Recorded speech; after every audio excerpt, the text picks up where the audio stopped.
السلام علیکم۔ ایک بیان میں آپ نے کہا تھا کہ داؤد علیہ السلام نے 700 شادیاں کی تھیں اور حضرت حسن نے 70 شادیاں کی تھیں۔ ہمارے ایک دوست نے اس پر اعتراض کر کے یہ کون سی کتاب میں ہے؟ یہ تاریخ کی تمام کتابوں میں ہے۔ البدایہ والنہایہ تاریخ کی بڑی مستند کتاب ہے، 70 نہیں، اس میں 120 شادیوں کا لکھا ہوا ہے۔ باقی حضرت حسن نے یہ 120 شادیاں کیسے کیں؟ 4 سے زیادہ تو جائز ہی نہیں ہے، تو وہ طلاقیں دے دے کے کرتے تھے۔ ایسا بھی ہوا ایک مجلس میں 4 شادیاں کی انہوں نے اور چاروں کو طلاق دی، پھر 4 شادیاں، ایسے بہت کیے انہوں نے۔ رہا یہ مسئلہ کہ اتنی طلاقیں دینا شریعت میں پسندیدہ ہے یا نہیں ہے، تو طلاق دینا شریعت میں پسندیدہ نہیں ہے۔ جمہور صحابہ کا یہی مذہب ہے۔ حضرت حسن یہ اس لیے کرتے تھے کہ لوگ خود اپنی بیٹیاں ان کو نکاح کے لیے پیش کرتے تھے۔ لوگ یہ کام کیوں کرتے تھے؟ اس لیے کہ وہ کہتے تھے بھائی حضرت حسن کا ارادہ نہیں ہے نکاح کرنے کا، وہ لوگ کہتے تھے بس آپ کر لیں۔ کیوں؟ تاکہ ہماری رشتہ داری محمد صلی اللہ علیہ وسلم سے جڑ جائے، بے شک آپ بعد میں طلاق دے دینا۔ سمجھ میں نہیں آ رہی بات؟ لوگ کہتے تھے بھائی چونکہ نکاح جب ایک دفعہ ہو جاتا ہے تو رشتہ ہمیشہ کے لیے، بے شک طلاق بھی ہو جائے تو رشتہ ہمیشہ کے لیے۔ دیکھو کسی عورت سے آپ کا نکاح ہوا تو اس کی ماں آپ کی ساس بن گئی، اب آپ اس عورت کو طلاق بھی دے دو گے تو بھی اس کی ماں سے نکاح، بولو بھائی نہیں، کیونکہ وہ تو ساس بن گئی۔ بیوی کا رشتہ ختم ہو سکتا ہے، ساس سسر کا رشتہ ختم نہیں ہو سکتا۔ اسی طرح اس سے اگر آپ کی اولاد ہو گئی، اب حضرت حسن بعض دفعہ یہ ہوتا تھا کہ اولاد ہو جاتی تھی اس سے، تو لوگ اس اولاد پہ فخر کرتے تھے کہ ہمارا جو بیٹا ہے، یعنی ہمارا جو نواسا ہے، اس کا نسب کہاں جا کے ملتا ہے؟ محمد صلی اللہ علیہ وسلم سے۔ تو وہ فخر کرتے بھائی نبی سے رشتہ داری، تو اچھے خاندان میں رشتہ داری کی جس کو قدر ہوگی اس کو یہ فلسفہ سمجھ میں آئے گا، جس کو نہیں ہوگا وہ کہے گا یار یہ کیا ہو گیا۔ یہی وجہ ہے کہ حضرت علی رضی اللہ تعالیٰ عنہ ایک دفعہ کوفہ کے ممبر پہ کھڑے ہو گئے اور لوگوں سے ڈانٹ کے خطاب کرنے لگے کہ لا تزوج الحسن، میرے بیٹے حسن سے اپنی بیٹیوں اور بہنوں کا نکاح مت کیا کرو، فإنہ مطلاق، یہ طلاق دے دیتے ہیں۔ حضرت علی کو اس پہ تھوڑا سا کہ یہ طلاق کیوں دے دیتے ہیں، ان کو پتا تھا یہ طلاق دیتے ہیں ان کو دوبارہ رشتہ مل جاتا ہے، تو لوگوں سے کہنے لگے کہ ان کو رشتہ مت دیا کرو۔ تو لوگوں نے کہا کہ یہ بلے طلاق دے دیں، ہم ان کو رشتہ دیں گے۔ کیوں؟ ان اولدا نجیبن، کہ اگر ان کے ہاں اولاد ہوتی ہے تو بچہ بڑا خاندانی نسب والا پیدا ہوتا ہے، تو ہمیں فخر ہوتا ہے کہ ہمارے خاندان میں ایک بچہ ایسا پیدا ہو گیا جس کا نسب کہاں جا کے ملتا ہے، تو ہمارا بلڈ ریلیشن ہو گیا نبی صلی اللہ علیہ وسلم سے، تو بھلے بے شک طلاق دے دیں۔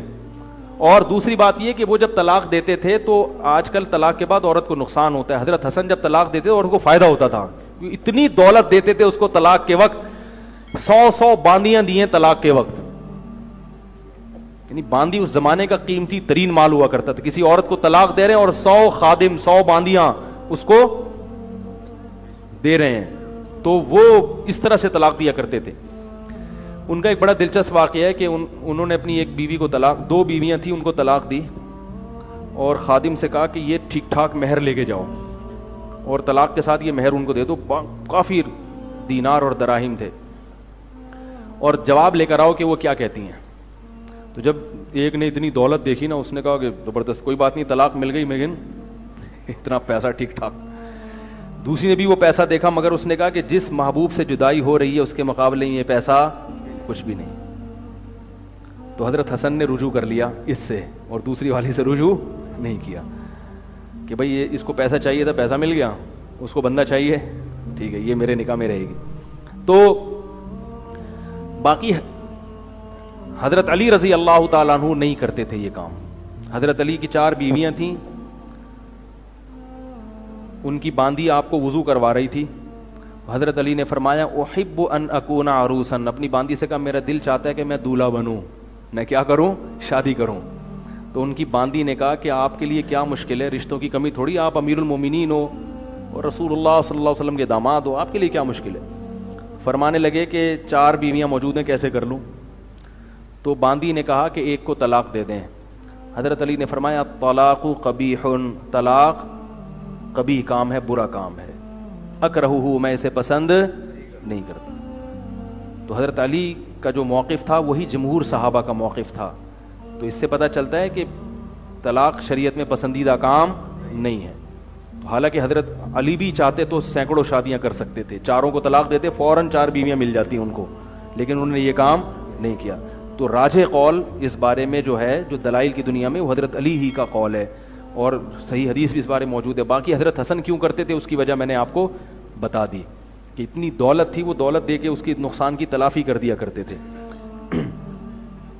باقی آپ لوگ اس چکر میں نہ پڑیں کہ ہم بھی 120 شادیاں کریں گے، کیونکہ آپ کو ملے گی.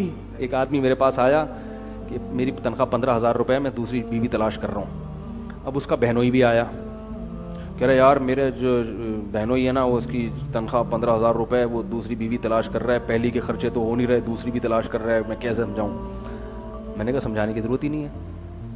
کہہ رہے نہیں یار ہماری بہن کے تو خرچے اٹھا نہیں رہا، دوسری بھی کر رہا ہے، میں کیسے روکوں؟ میں نے کہا روکنے کی ضرورت ہی نہیں ہے. کہہ رہے کیوں؟ میں نے کہا کوئی دے گا ہی نہیں رشتہ. میں نے کہا 15,000 میں پہلی نہیں مل رہی آج کل، اس کو دوسری کہاں ملے؟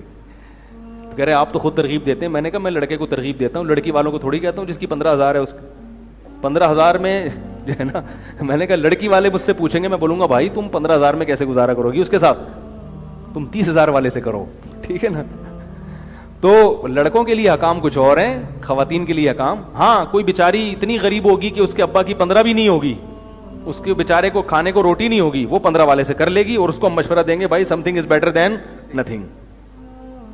تو لیکن ایسی آج کل خواتین کے نخرے اتنے ہیں کہ کھانے کو روٹی نہیں بھی ہو پھر بھی انہوں نے شادی 25 لاکھ والے سے ہی کرنی ہے، اس لیے بیٹھی ہوئی ہیں گھر میں. تو میں نے اس کو کہا فکر نہ کریں، رشتہ ملے گا ہی نہیں. اس کو میں نے کہا کہ تلاش کر لو، کیونکہ اسلام میں کتنی ہیں؟ 4 ہیں. تو کہہ رہے اسی ترغیب کا فائدہ کیا جب مل. میں نے کہا بھائی ہم ترغیب دیں گے جو شریعت کا حکم ہے، باقی آپ کو نہ ملے تو یہ شریعت کا حکم نہیں ہے کہ آپ کو ملے بھی. شریعت نے نہیں کہا کہ آپ کو لازمی ملے گی بھی. آپ بیٹھیں آرام سے صبر کریں. 15 میں آپ کو کوئی، وہ ایک عامل کے پاس ایک خاتون گئی، تعویذ، بھائی تھوڑا سا 2 منٹ سے رہیں. خاتون نے جا کے کہا کہ مجھے ڈاکٹر دلا دو، یعنی میری شادی کرا دو کسی ڈاکٹر سے، اور مجھے اس کا تعویذ دے دو. تعویذ کے 500 روپے دیے. عامل نے شادی کرا دی، پتہ نہیں وہ بعد میں کوئی چپڑاسی نکلا کیا نکلا. تو وہ خاتون عامل سے لڑنے کے لیے گئی کہ میرے پیسے بھی کھا گئے اور شادی بھی ڈاکٹر سے نہیں. اس نے کہا 500 روپے میں ڈاکٹر نہیں ملے گا.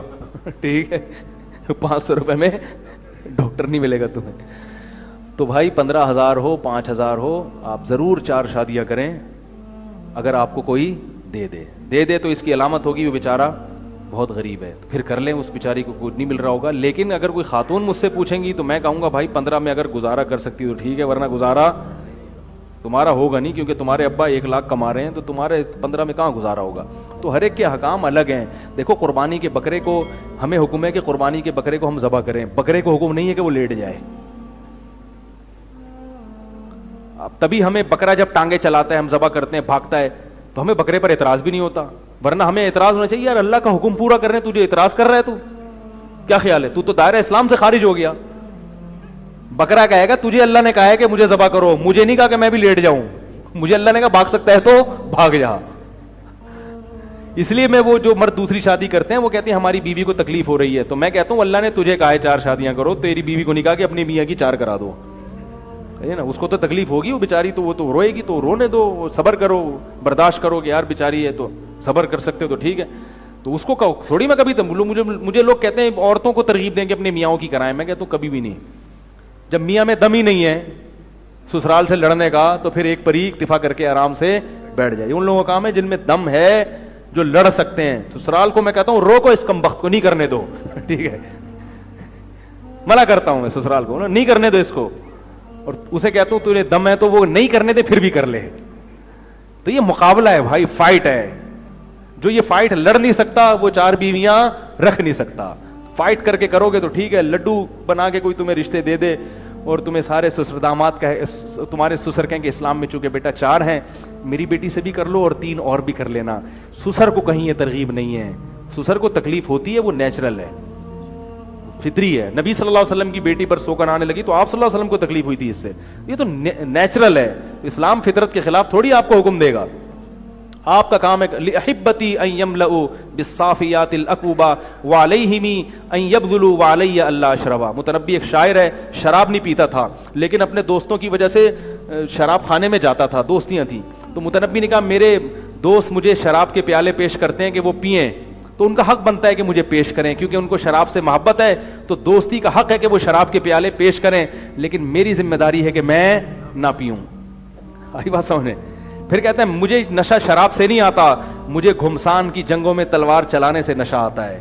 تو اپنے دوستوں سے کہہ رہے ہیں مجھے اگر نشے میں لانا ہے کسی سے پھڈا کرواؤ, لڑائی کرواؤ, پھر تلواریں چلواؤ, اس سے مجھے مزہ آئے گا, شراب میں مجھے نشہ نہیں ہے.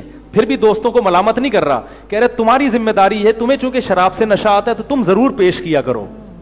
تم اگر پیش نہیں کرو گے مجھے اشکال ہوگا کہ تم اپنی محبوب چیز مجھے پیش کیوں نہیں کر رہے. شاعر کا کلام ہے بھائی, ٹھیک ہے. تو اس لیے ہم بھی یہ کہتے ہیں کہ بیوی کو کہے کہ وہ شوہر کو نہ کرنے دے, اور شوہر کو چاہیے کہ دم ہے تو کر کے دکھا لو. پوچھتے کیوں؟ یہ اسی طرح ہنسی خوشی زندگی گزرے گی آپ کی, جو کہ نہیں گزرے گی, لیکن ثواب بہت ملے گا. یہ بہت سارے سوالات ہیں, پھر ٹائم بہت ہو گیا. تو ثواب کی گارنٹی ہے بھائی, حالات کی گارنٹی نہیں ہے.